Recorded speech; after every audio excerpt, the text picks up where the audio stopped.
शुभ सकाळ सर्वांना. मकर संक्रांतीच्या खूप खूप शुभेच्छा. काल मी तीळ भाजून घेतली आहे. तीळ भाजून थोडी लाडू थोडी कोंद केली आहे. अशा प्रकारे चांगल्या प्रकारे तीळ भाजली आहे. तीळ भाजले की चांगली खमंग लागते. त्याबरोबर थोडेसे शेंगदाणे भाजले. तीळ आणि गूळ मिक्सरमधून काढून घेतला आहे. त्याचा कोंद बनवला आहे. तुम्ही याला काय म्हणतात नक्की सांगा. आम्ही त्याला कोंद म्हणतो. मी जे शेंगदाणे भाजले होते त्याची थोडीशी पट्टीही बनवून घ्यावात म्हणलं.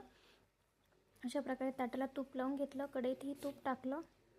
तुपामध्ये गूळ थोडासा चांगल्या प्रकारे पिघळू दिला.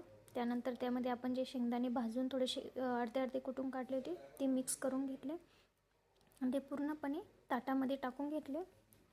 ताटाला मी आधीच तूप लावून घेतलं होतं कारण पट्टी चांगल्या प्रकारे निघन.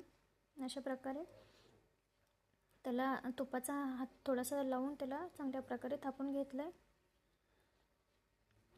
हे बघा, अशा प्रकारे ते थंड झालं की नंतर मी पट्टी पाडून घेणार आहे त्याची. हे बघा, आज सकाळची तयारी. रांगोळी काढली, पूजा झाली आहे, खणं आणलेत. अशा प्रकारे मी पूजा केली, रांगोळी काढली. चॅनलला सबस्क्राईब करायला विसरू नका. थँक्यू.